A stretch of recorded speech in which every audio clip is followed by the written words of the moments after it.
so we're being streamed as well. Welcome to the forgot where I was then. Forgot which festival I'm at. I should know, I was here yesterday interviewing two authors yesterday as well.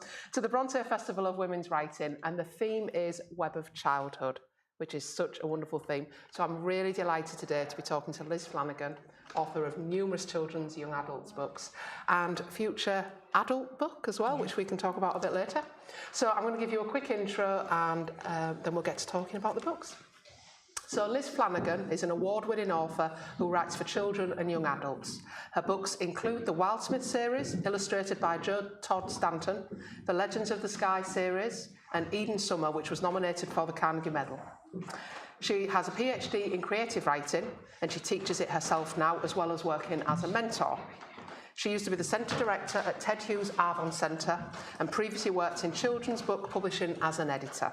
She lives in Hebden Bridge, I'm well jealous, in West Yorkshire, with her husband and two daughters, where she can mostly be found reading or walking. Me too, we'll talk about that later. So, first of all, Liz, would you like to just give us a quick reading? Because I always feel like, I don't know about you guys, but one of the best things is hearing an author read their own work. Thank you, and thanks for that lovely introduction, and thank you everyone for coming.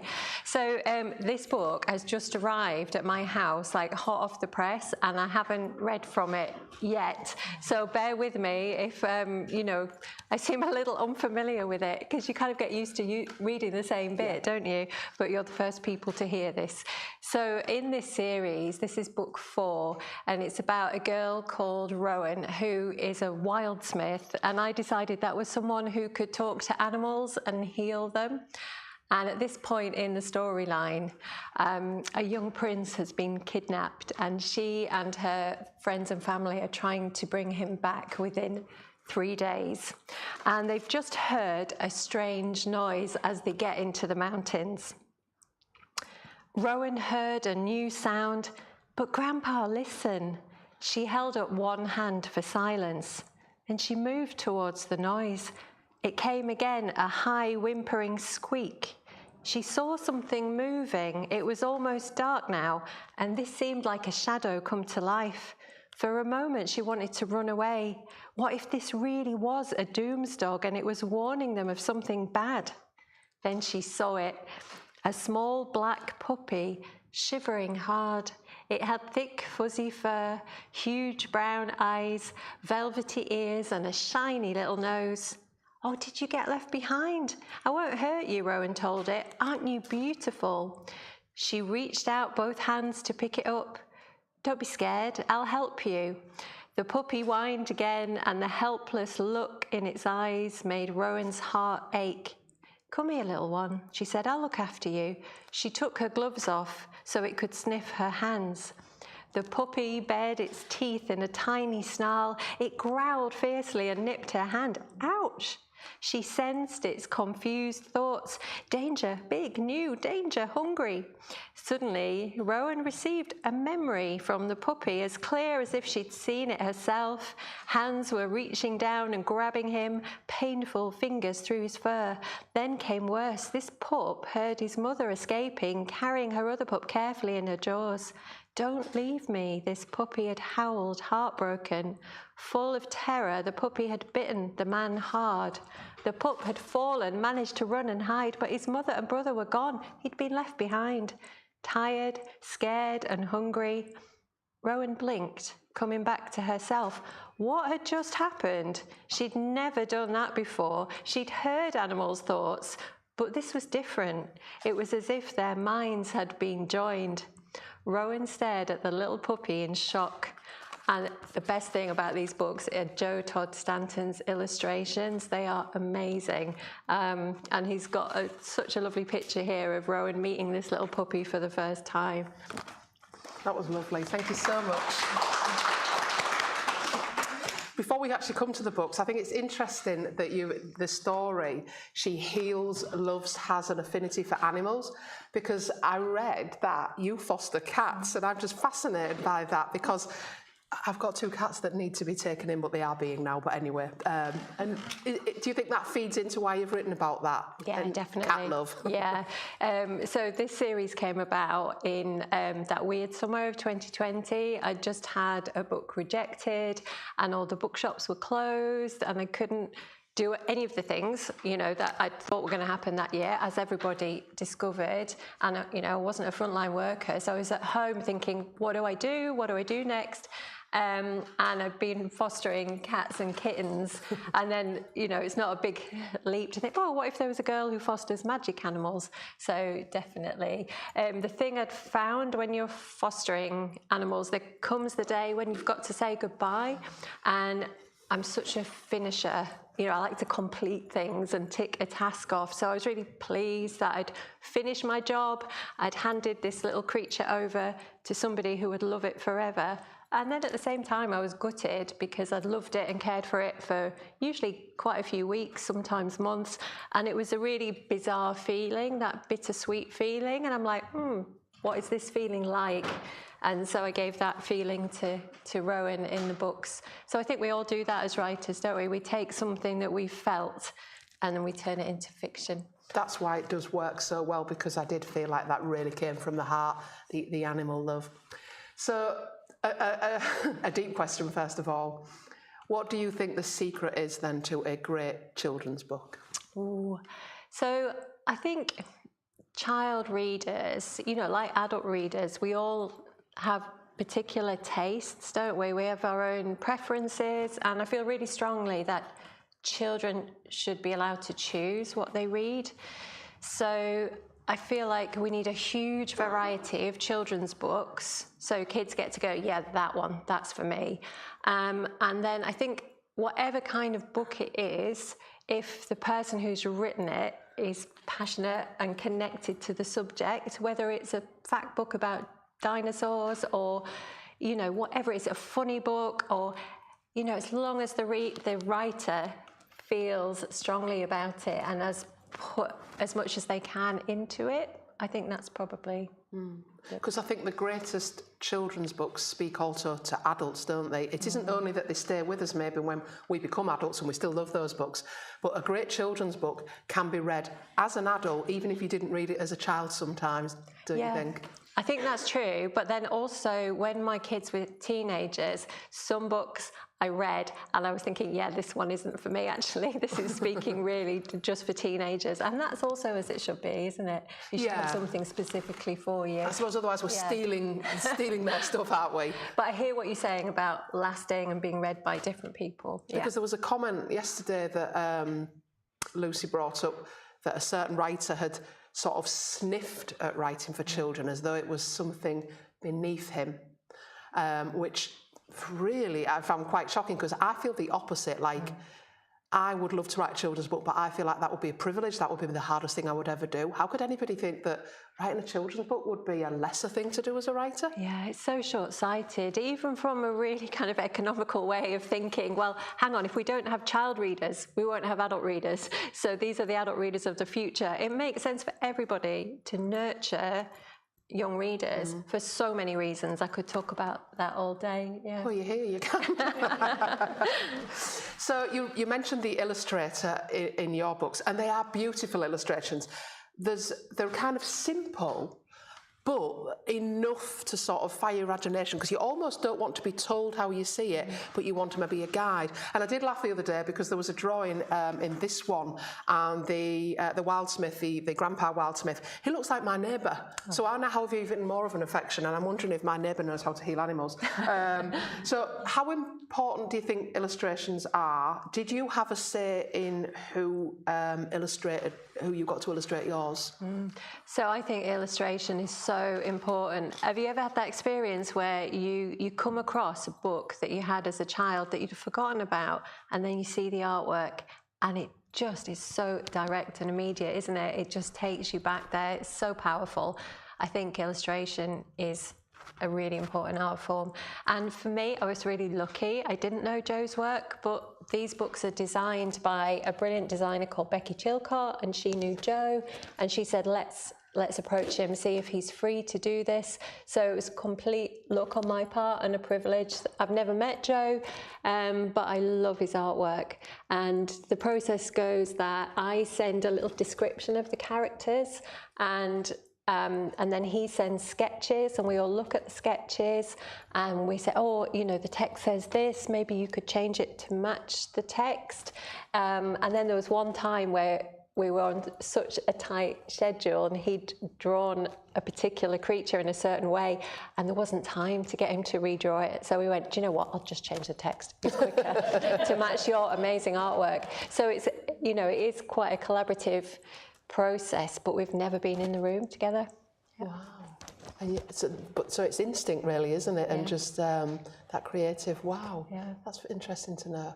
So which illustrators in childhood books that you enjoyed do you remember and do you love? Because yesterday we got on to talking about Plop, the owl who was afraid of the dark, and I was so emotional because I hadn't remembered that since my childhood, and I can see the midnight blue and the stars. So which are the memorable illustrations for you from childhood books? Yeah, so now you say that one, I also read The Owl Who Was Afraid of the Dark, and also the first reading book I got at school, it was about a big purple monster. I don't remember the story, but I remember Quentin Blake's illustrations. Yeah, of course. And we got given a beautiful book that was illustrated by Nicola Bailey, really detailed paintings, and that's really stayed with me as well. Yeah. So were books easily available to you as a child? Did you have a childhood where books were encouraged, where your parents read to you? Yeah. You know, did it start there for you? Yeah, so back then there wasn't the same amazing choice as we've got today, and we didn't have tons of books in our house, but they were encouraged, and we would be given them for, like, you know, gifts at birthdays and things like that. But I used to take myself down to Hebden Bridge Library. I was taken there from a young age and just worked my way along the children's section. Back then you had these little cardboard library cards and they'd get quite scuffed and you'd hand them over. So very much, you know, the library, and at school as well. We had a great kind of reading scheme at school. I still remember some of those books. And that's why I feel like we should have like primary school librarians, shouldn't we? It's like they don't have to be in every school, and that seems unbelievable. Like that is one change that we could make to make sure that every child gets access to a big range of books, because I know how transformative that was for me. Because I remember being annoyed that there was a limit on how many library books you could get. It was 8 at my library, I don't know about at yours, and I felt like 8 wasn't enough. Yeah. I could barely carry them, you know, you couldn't see me when I walked out, and I was like, I'll be back in 3 days. Yeah. So I think, if, like you say, if we open that up to children, because I did read a really sad survey, I'm going to have to just read the statistics, that apparently 20% of parents at the minute don't have time to read to children, another 33% don't have the confidence. And isn't that a weird thing to say? But I was talking to the lady who did the talk yesterday, Rachel Dodd's fascinating talk. She does that kind of thing with children, and she said the confidence thing, she said, if you're not brought up with stories and having stories read, you don't quite know how to do it. Yeah, that's true. And there's some really good work being done by charities like Book Trust, where, you know, baby books and toddler books are given to families, as well as just advice about how to do it. And it's almost like you can't get it wrong, can you, if you just sat there with your kid? And it's about that connection and the warmth and that moment of sharing together. But, you know, we need to support families. So you're absolutely right. Even the most badly read story, for want of a better word, it's that coziness of the child having your attention on them, isn't it, and connecting over the story. And if all else fails, there's the lovely illustrations to both look at, isn't there? Yeah, no, that is a shame. So what made you then specifically, obviously you love books, you're a bookworm, what made you specifically want to write for children? Yeah, so partly it's remembering, you know, what it meant for me as a child. I've got a really good memory of early childhood. It gets a bit hazy once I'm an adult, but I do remember very strongly being, you know, kind of 7, 8, 9, those transformative years. And I was quite ill when I was 8, and I was at home for a term, and I just devoured everything I could get. My mum was bringing me books from the library, and her friends gave me books, and I remember how important that was to me. So partly hoping that I could provide reading matter for someone at that same age, but also because when I started trying to write, I was an adult and I was on maternity leave, and I'd stepped outside the 9 to 5, and that was what I'd always wanted to write, but I didn't have the confidence. And then I tried writing for my kids, and that was my way in. It took me 10 years of trying, and 2 novels that never got published, but it was thinking about stories for my children that got me started. Yeah. Wow, the being ill when you were 8 and the reading, that just like puts me in mind of literally one of my favourite childhood novels, What Katie Did. Because obviously, I think Katie was a bit older in the book. She's about 10, isn't she? And breaks her back falling off a swing, and then has to live in a bedroom, doesn't she, basically, and learn how to cope with that. And I actually called my daughter Katie after that book. Oh, did you? Because I loved that book. So it was either that or Heidi. Those were the 2 favourites. So that's really a powerful moment of sort of that association of recovery and reading, helping that, and that's a big theme in my life as well. That really resonates with me, and so that's obviously stayed with you, and you maybe inside are wanting to give that to children like the child that you were at that moment. Yeah, it's true. And then, you know, when I wasn't getting over COVID, I did the same thing. I'm like in bed reading. I think I could only reread in those weeks and months. I'm like, what does this remind me of? And then I finally figured it out. Oh, yeah, it reminds me of when I was 8 and I had glandular fever and I wasn't getting better. It was a really similar experience, yeah. And the power of stories. So the magic thing about doing this festival is that I read this book. And it was a really interesting experience to read a children's book that I didn't read as a child, but read for the first time as an adult, because I've never done that. And I have to say, it was the most joyful and magical experience because I read it as a child, and yet I can't exactly define to you what that difference is, but I felt like a child. I literally almost curled up on the chair as if I was a child. And so it was just so magical. There was something so nostalgic and wonderful about it. So in the book, Rowan kind of discovers that, I hope I'm not ruining it, I don't think I am by saying that, she discovers that she's special. And I think that is a big, big theme that children love in books, don't they? Being accepted and finding that they maybe have something that makes them a little bit special, isn't it? Yeah. Everybody wants to be the chosen one. But also, I love that. Thank you for those words. Yeah. And because I was writing it when I was, you know, I didn't have a contract. I thought, oh, I might never be published again. I'm just going to write something to comfort myself in those weird, scary months of the summer of 2020.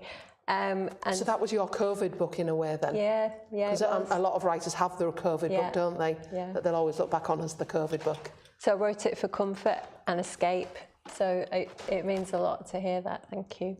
Yeah, maybe that's what came out of it then, the fact that I maybe felt that you felt that way when you wrote it, because sometimes the best books are the ones where we can't quite explain why we feel a certain way, and then you read about the author and you find out they were going through a certain thing when they wrote the book, and it's just that magic connection of, oh, I felt that when I read it. It's just, yeah, sometimes we're not even aware. So it's the first in a series of 4, and we've got the 4th one coming out in October, haven't we?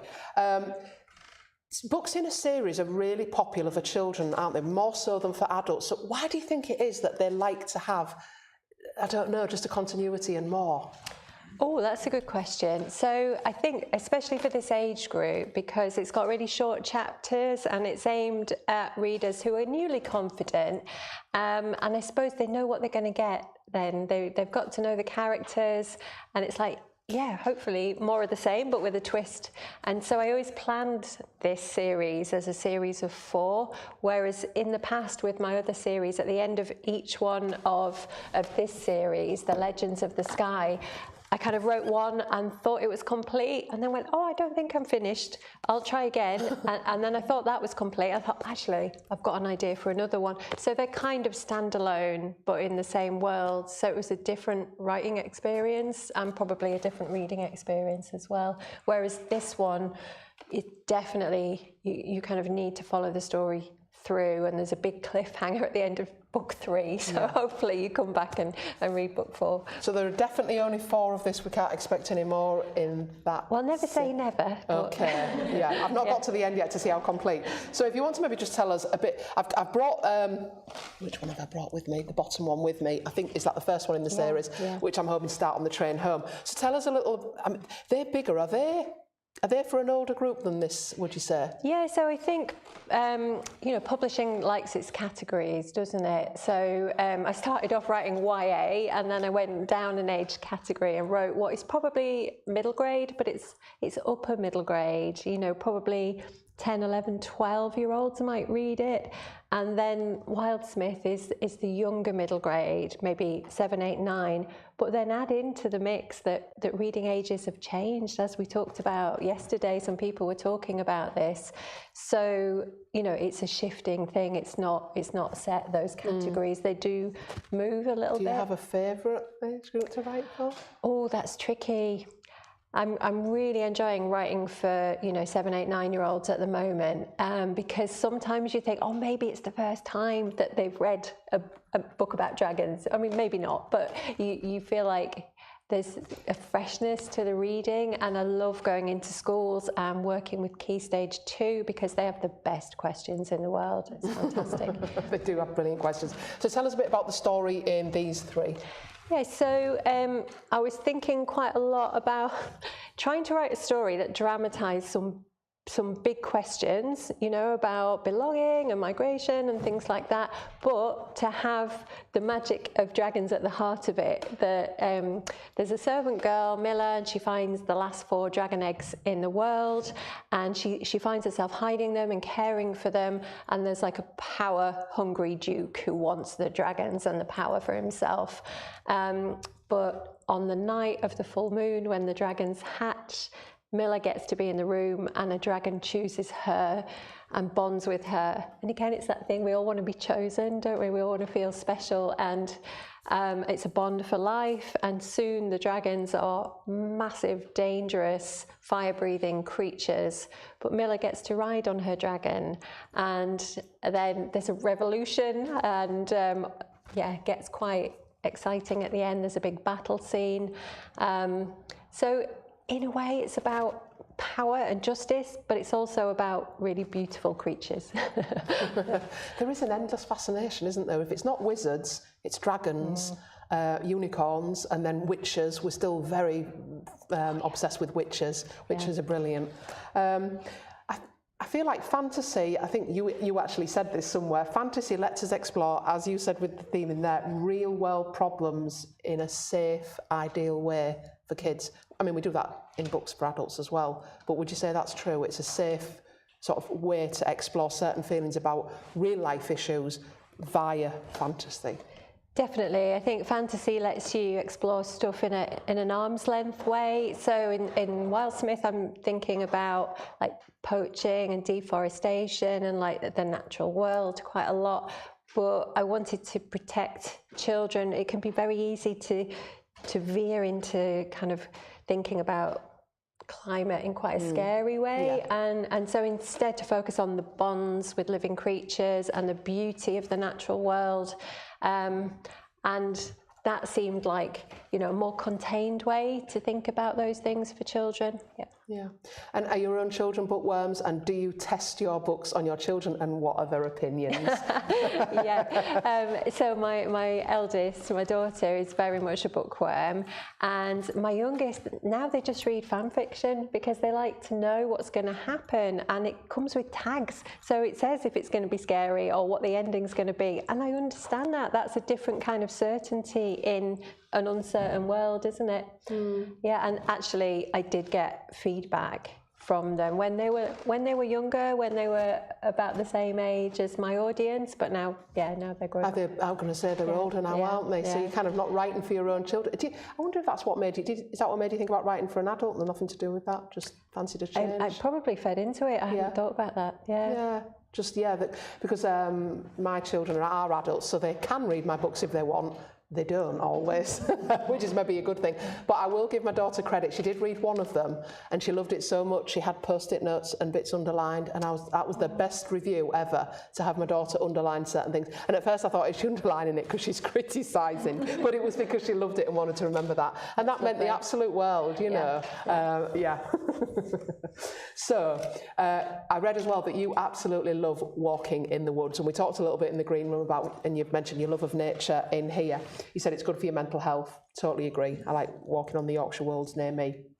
But I also get really good ideas. Do you find that the walking and doing the physical kind of frees the mental, and do you plot and think while you're on these walks? Definitely. I don't know if anyone else is a writer and they've got a dog, but I think every writer should have a dog, because it gets you out of the house, and it's just become part of what I do, because you know, you can do so much on the page or making notes, and then you reach that point, don't you, where you just need to take your idea for a walk. And every time I get stuck, go for a walk, come back, and the idea has shifted a little bit, or a solution has started to come through. And I think that, you know, the technical term for that would be something like latent processing. Like, your brain is doing all this complex stuff when you're not consciously thinking about it. I think it's amazing, like human creativity and the way our brains work. And yeah, it just makes you feel better when you come back, doesn't it? Absolutely. I usually do it before I start writing in the morning, between about 8 and 9, go out early and come home like buzzing. And when I'm on my walk, because I don't have my notepad with me, I don't know about you, if I think of something, I panic that I'm going to forget, and I'm sending these texts to myself that make no sense, but I think I'm sure I'll know what I mean when I get home, and hopefully that I'll remember. Do you find that you have to do that, or do you remember them? It's when I'm falling asleep, then I start sending little notes to myself, and the next day I'm like, oh, what did I mean? So tell us a little bit also, for anyone who might be interested in this aspect, who actually is a writer, about your journey to publication, because it's hard, isn't it? It is. So I used to be an editor. That was like, I did an English degree, and then I got work experience at a publisher, and then I was answering the phones, and then it happened that there was a vacancy for the children's editor assistant, so I started doing that, and I worked in publishing for, you know, about 10 years, and then when I had children of my own, then I started trying to write.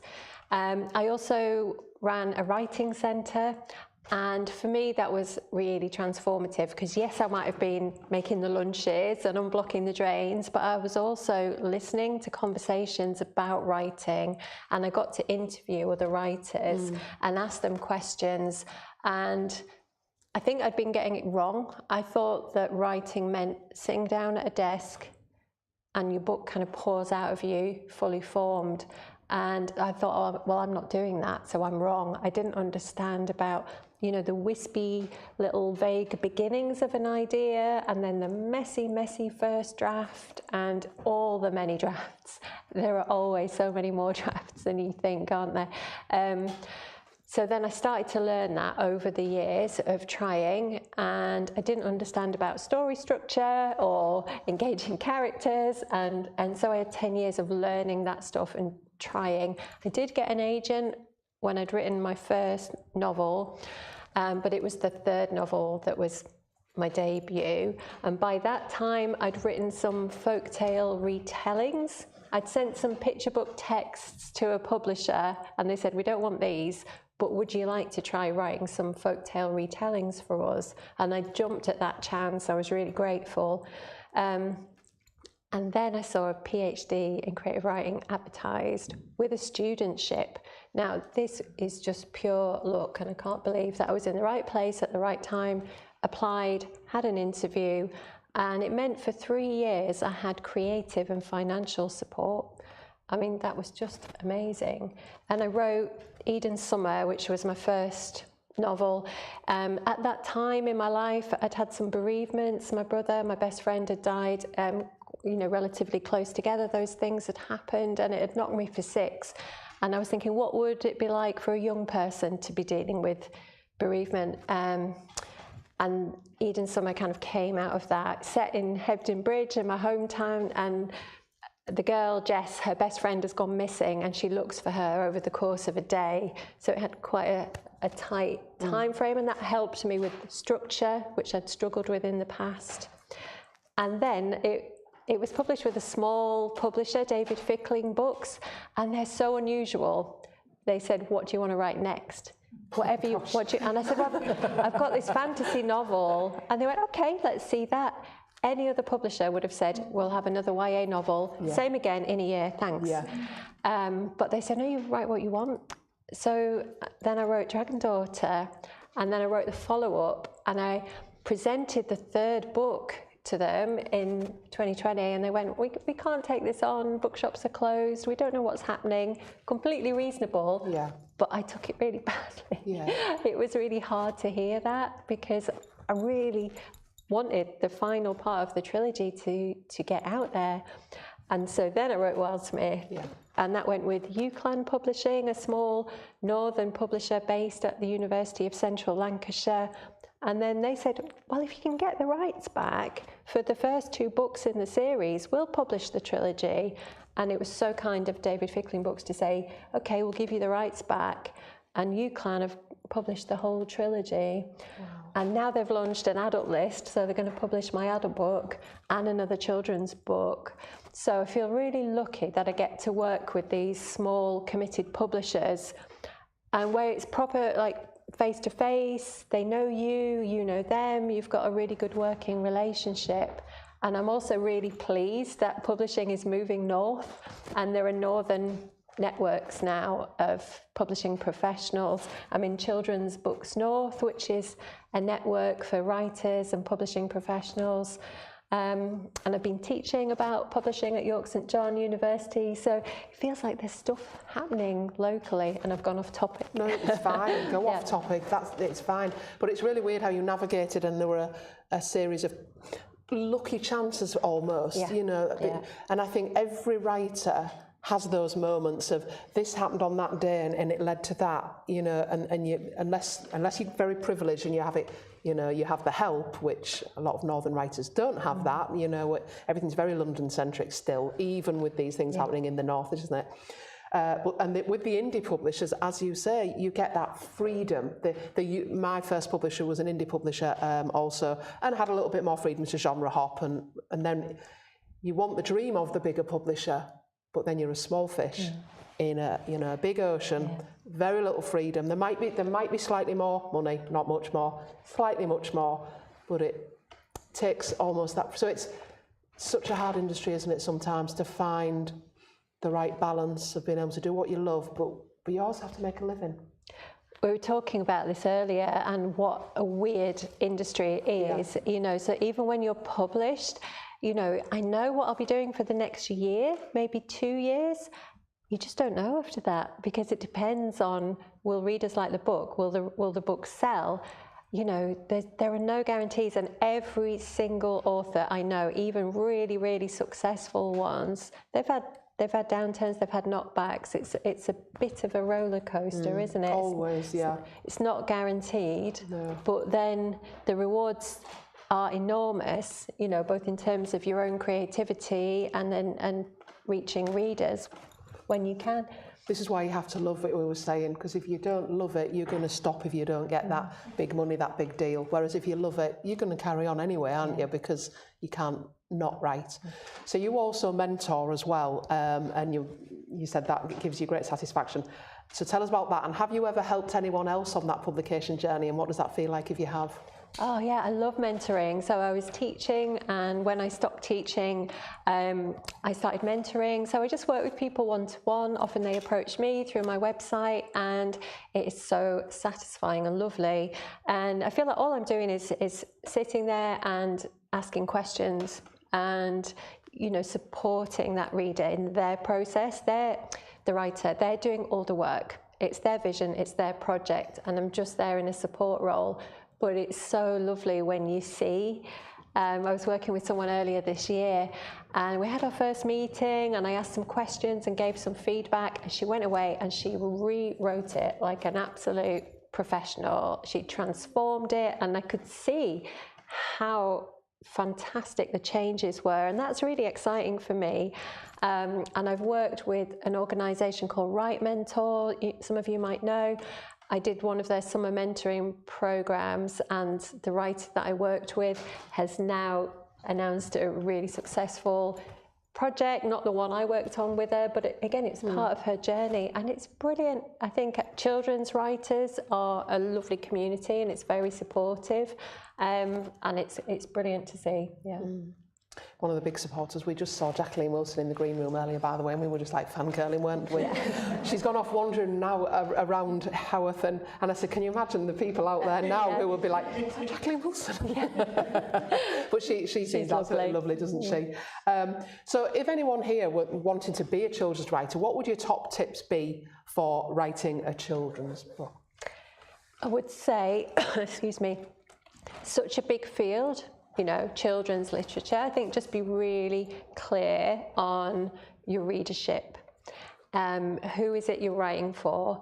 And your aim is just to delight that reader. And what will delight a 5-year-old will be different from what will delight an 8-year-old or, you know, an older reader.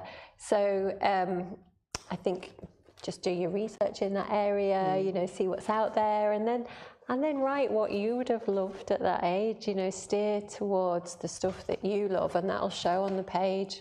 And what were your favourite children's books when you were small? Oh yeah, so we talked about Narnia yesterday, didn't we? Definitely those ones.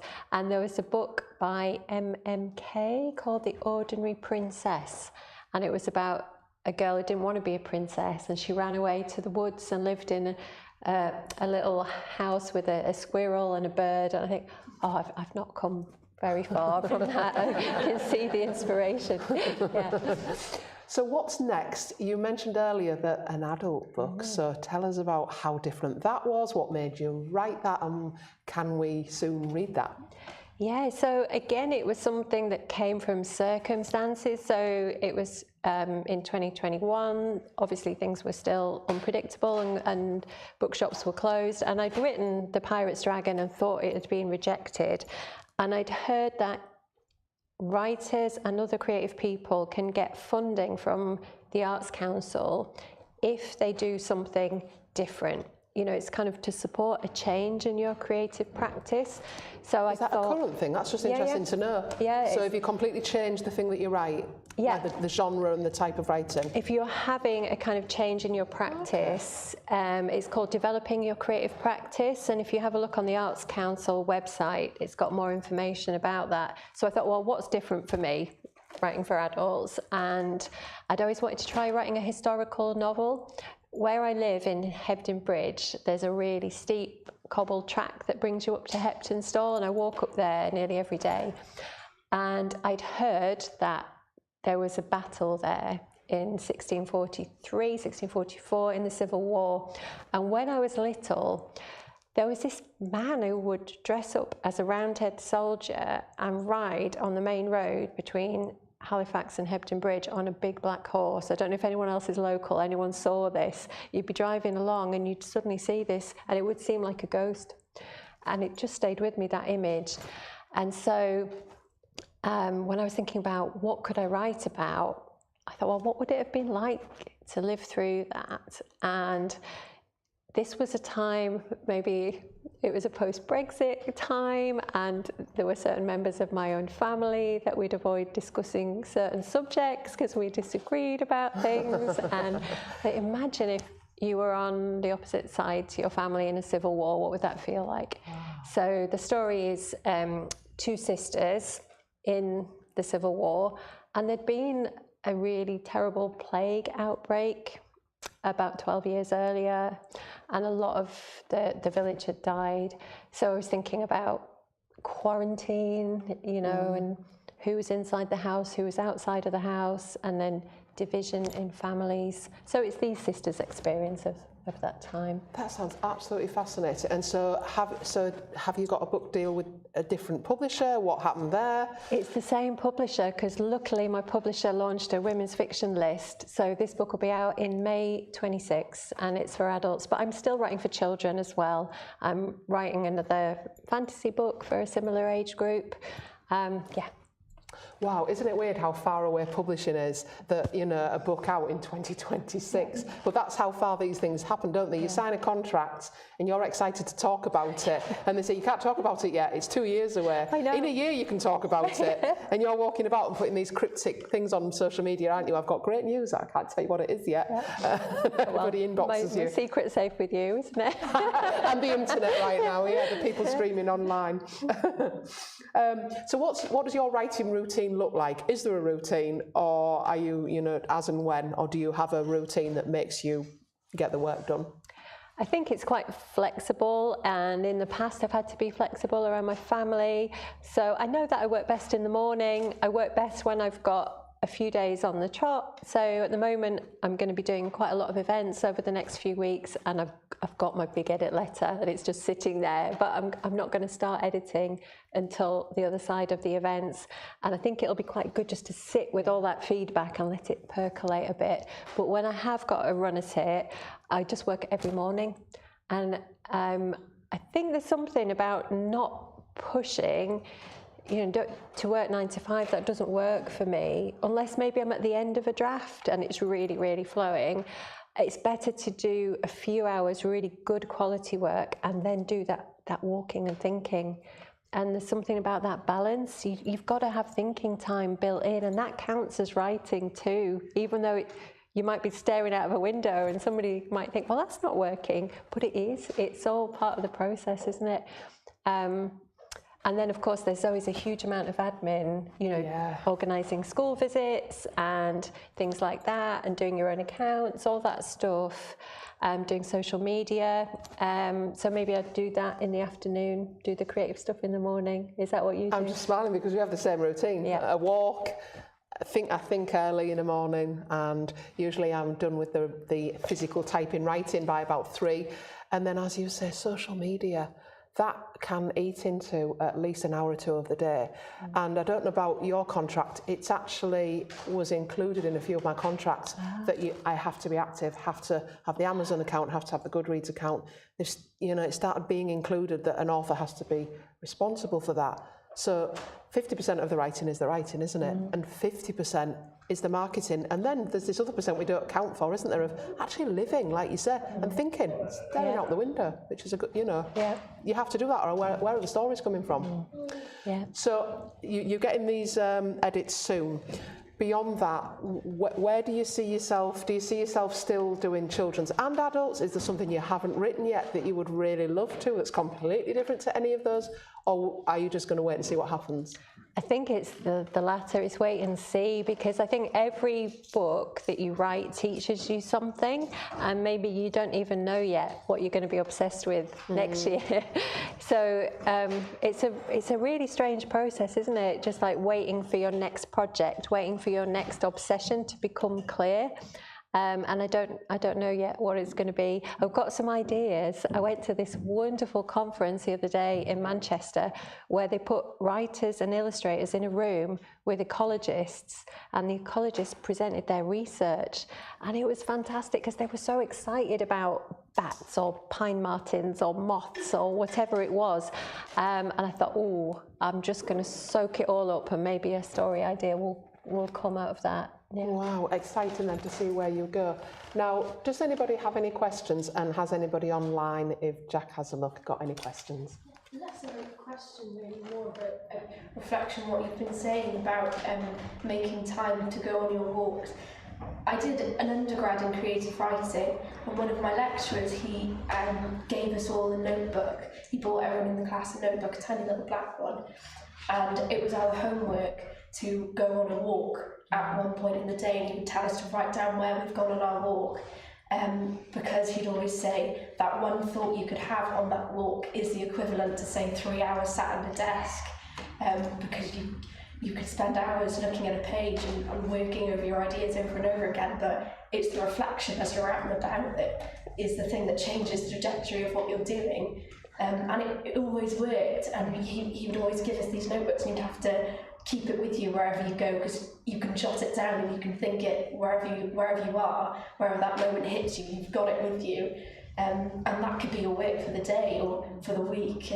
But yeah, that definitely always stuck with me when I was doing my undergrad. So oh, fantastic! That's so really encouraging to hear. What a wise tutor that recognised that, and it's actually built into your degree to go for walks and write. Who was your tutor? Dan Davis. Yeah. He's a playwright. It was for dramatic writing. Brilliant. And he's a playwright. Yeah, it's fantastic. Fantastic. Thank you. Thanks for sharing that. Yeah, it is fascinating, isn't it? I would agree with writing that in as part of your not just the creative process, is it? I think if your mental well-being's good, that it feeds into the writing, doesn't it? For sure. Wow, for sure. Yeah. Anyone else? Yeah, firstly, well done for sticking with it, because I think I've got a friend who's an author, like you said, it's like this, and there's been various points where it's been like, I'm going to give it up, and because I do love to write a book, I'm like, no, do not stop, keep going with it. For me, I got introduced to your books because I've got about 20 godchildren, so for me it's been fabulous to see the new variety of books for children, because I think they're so spoiled now. It's like, I wish I was 10 again, but I would deal it with your love of like animals, nature. I would dearly love you to think about doing a book about the Brontes as children. Because, well, for me personally, because I got introduced to the Brontes from a very young age because I grew up here, you know, they were so heavily influenced by nature and the laws of wildlife. There can never be enough books on them for children. Yeah. And for me, I think that's really critical in getting, you know, the younger generation to, you know, to take an interest and keep the legacy going. So please consider that, because I would definitely buy it. You've got one sale there. Well, I'm really honoured that you would say that. Thank you very much. And I agree. I think there's a challenge there, isn't it, about keeping that legacy alive. And this year I read because I love Jane Eyre, it's one of my favourite books, and I read the new abridgment by Patrice Lawrence. And when I came across it, I'm like, an abridgment. But you know what? She's done such a lovely job. It's a really beautiful abridgment that stays true to the spirit of the story that I love. And just, you know, it's interesting what people are doing to bring the Brontes' work to the younger generation, isn't it? So I'll bear that in mind. Thank you. There's no pressure, but do it. And that lady there. Thank you. Yeah, I'm sort of interested in constraints in language within children's literature, because on the one hand you've got the children who are avid readers and would read everything but need to stick with stuff that's sort of age appropriate, but they're great readers, and that's one side of it. But you've also got the older children who are still reluctant in reading and struggling with the language. So I'm sort of interested in sort of how you balance that within.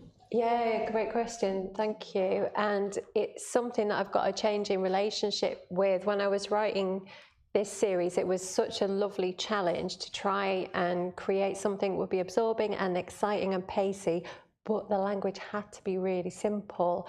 And then what space is there for you, you know, to push that, and when to rein back. And I worked with an editor, Tilda Johnson, quite a lot on that. And it's something I've come to really relish. I don't know if there's any poets, but I imagine it's a bit like trying to write poetry, which I've never pulled off. And I've recently written a really short text that's about 5,000 words, and I loved just seeing how little can I say on the page and it still tell the story or still have emotion. And then on the other side of it, sometimes it's nice to, with an older text, to let rip a little bit and to enjoy putting more complex language in. But I think there's something really creative about constraint. You know, if you've got a blank page and you could write anything, it can be daunting. But if you say, no, it has to be this long and aimed at this age group, it can be really, really freeing in a funny way and very creative. So I'm still working on it and really enjoying, you know, the limits of, you know, age accessibility and things like that. Personally, I find it really rich for me as a writer to have to work within constraints. I think so. I think well. Its complexity doesn't have to be complicated, and that view of using language in a way which gets across complex situations, complex understandings, that can be accessible. That's true, isn't it? Yeah. One of the best books I've read in the last year or so is The Final Year by Matt Goodfellow, and it's a book in verse about a young lad in year 6 having some really difficult stuff go on in his family, and it's a masterclass in what you can do with simple language. It's absolutely brilliant. If you haven't read it yet, it's a treat, and it's also illustrated by Joe Todd Stanton. What are some other current young adult children's books that you really recommend? Oh, gosh, there are so many. There's some amazing writers at the moment. Writers like Jasbinder Billen, she's one of my favourites. Sarah Crossan, who also writes in verse. There are new writers coming through all the time. It's such a rich and changing landscape. I want to recommend so many, and at the same time, my mind's going, what about them? What about them? But websites like the Book Trust website, that's a brilliant place to get age-themed reading lists, or if you liked this series, you might like this series. So there is support out there to like help guide you through what can seem like quite a confusing landscape sometimes, or when all you're seeing is the celebrity-penned stuff. Yeah, as if they write those books. That's a big annoyance, isn't it, in the industry, that we writers often talk about privately, don't we? Just the big celebrity authors. One recently said, I won't say who, said that, oh, you only have to get on the one show and it'll help your book take off. And you think, oh, well, if only, you know, I'll just pop down and I'll be on the one show. Yeah. Because it's so easy to do that. And meanwhile, there's all these amazing, hardworking writers all over the country, you know, working in different areas, different regions, and, you know, they're not getting on the one show, but they're brilliant. Yeah. Yeah. And you're one of them. Are there any questions online, Jack? Sorry, I'll come back. And there was a lady there. I was just going to say, when you were saying that, about that's another thing for school librarians, isn't it? Why primary schools need librarians to curate the collection, and then the children aren't limited to what's available as stuff. Exactly. Yes. Yeah. But my question was, that was just a comment, sorry, my question was, when you're writing for different age groups, do you consciously adopt a different kind of author voice, or do you think you've got the same kind of voice throughout? Oh, it's a really good question, and I'm just wondering to myself how conscious it is. I think it's all part of the kind of tuning in to a project that you would do in the early stages. It's kind of conscious and not conscious at the same time. It's thinking about the character and the setting and the voice kind of emerge together, and the voices of these projects, they're so different. The contemporary realist one is quite dry and quite spiky, and it's first person present tense, and then this series is third person past, more like traditional fantasy, and then this is also third person, but it is much simpler and more accessible and shorter sentences and shorter chapters. So I think it is conscious, but it's just part of the process. Yeah.